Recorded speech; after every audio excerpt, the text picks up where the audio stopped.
Hey there, how you doing? Time for another Royal Rant.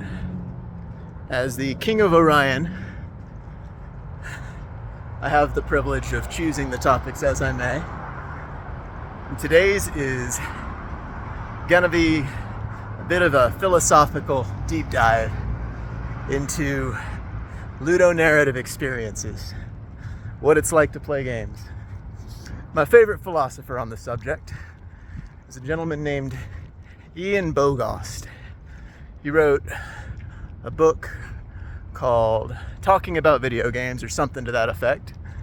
But my favorite book from him is actually a book called Alien Phenomenology, which sounds complicated, but really it's like an extension of the field of phenomenology, or trying to describe the qualia of an individual's experience, but also to think about what it's like to be others, whether that's other perspectives, other human perspectives, or other animal perspectives. One of the fundamental texts within the field, a foundational text, was What It's Like to Be a Bat. It's a neat essay, kind of an introduction to phenomenology as a field. But Alien Phenomenology by Ian Bogost talks about what it's like to be a thing. And gamers generally get this implicitly. They take on the role of their character. There's an abstraction of skill that's tolerated, but it's not the be-all end-all of a gamer's, ability.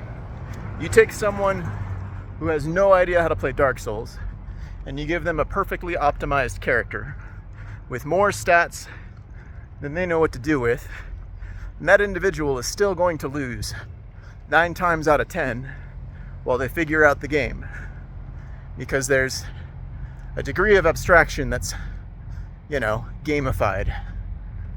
Now,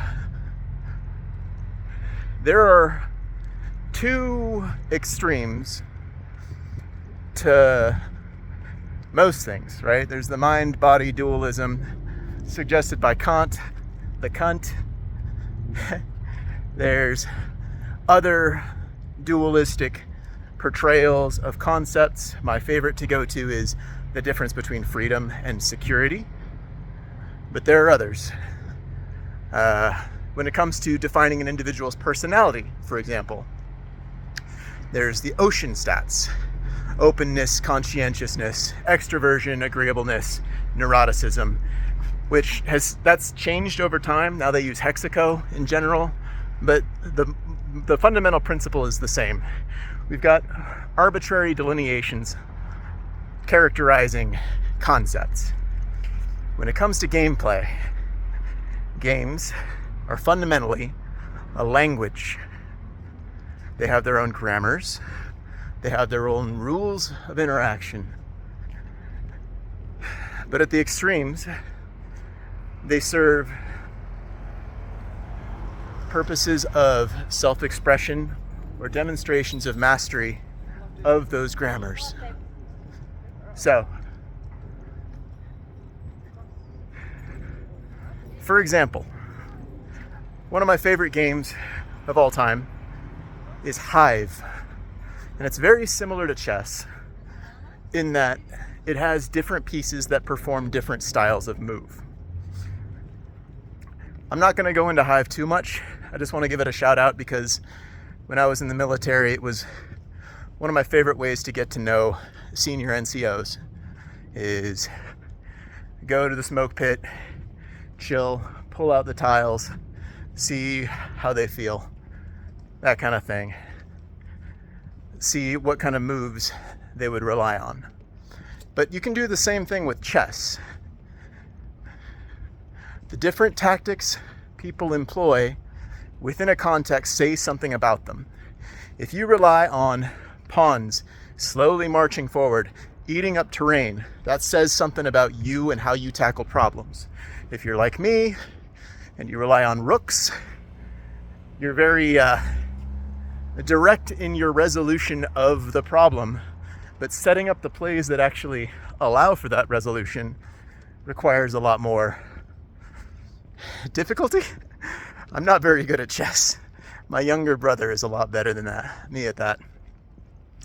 But if you're someone who sets traps, who relies on bishops and luring your opponent into unfavorable trades and bad situations, that says something about you too. So while there is a degree of mastery in the employment of different expressions, that degree of expression is an extreme worth noting. The same thing happens in any game, but especially in a sandbox game. I love small ships. I like maneuver. I like the ability to dictate the circumstances of a battle. I like luring opponents into traps and having them chase me. I like a lot of unusual approaches to Eve Echoes. And because of that, there's a degree of mastery that I get to employ and use that most folks don't care about. Because it's silly, right? Like, why play for free in a game that's pay to win? But I think the synthesis of those two extremes, the middle path between a demonstration of mastery and an expression of self, is teaching. So if you got kids or younger siblings or whatever, I'm sure you've had the experience of playing tic-tac-toe with someone way younger than you. Now, tic-tac-toe is a solved game. Most games are solved these days. Go is an exception to some degree. Chess is solved-ish. If it's solved by robots, I don't know if it counts. It's one of those things like Russell's teapot. Anyway, if you've played tic-tac-toe with a younger kid, you're familiar with the idea of a teaching game, where the goal isn't necessarily to clobber the child. It's to explain the rules and to see how they express themselves and master those rules. Ideally, you want to get to a point where you're either playing cats games or losing to the child. And like, what that represents is transcending the game itself into a higher context.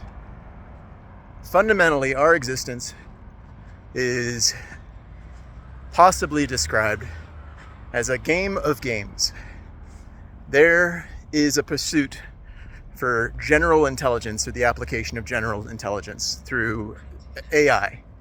An advanced AI ain't gonna reach that goal for philosophical reasons and engineering reasons. And that's a whole other rant in its own right. But when it comes to teaching games and the transcending from one language into a general language, a general experience, I think that's the highest form of play available, because it's both an expression of self. I think it's the highest form of play available because it's both an expression of self and a demonstration of mastery, but also an exploration of mastery. In a teaching game, the goal isn't just to win. It's to both explore the other player and their strategies, demonstrate your own strategies, and learn from theirs to expand your knowledge as well as theirs. It's the truest expression of language possible. And games are language, fundamentally. They got grammars, they got rules, they got that. Nice. So, I think by talking about like playing for fun instead of just playing for victory, I'm hoping more folks get into Eve Echoes and other games just in general. Like, my goal overall is to improve the quality of play. That's not to improve, the tactical effectiveness, the operational breadth and depth, or the strategic dominance of any individual corporation or player. It's to get people having fun. It's a free-to-play game that allows all sorts of silly things, but everybody is so wrapped around the axle about the ideal strategy and the optimum grind path to reach end game content, which they end up spending money on anyway, that they forget it's an open world game. I know so many folks who live in the Dormant Realms, so many people who crab it up out in Null. They come out to farm, they go in, they'll occasionally chase anybody who comes in to fight, but the tools that they use are so hefty. They effectively bring a sledgehammer to kill a fly more often than not. Makes it really fun to be the fly. Anyway,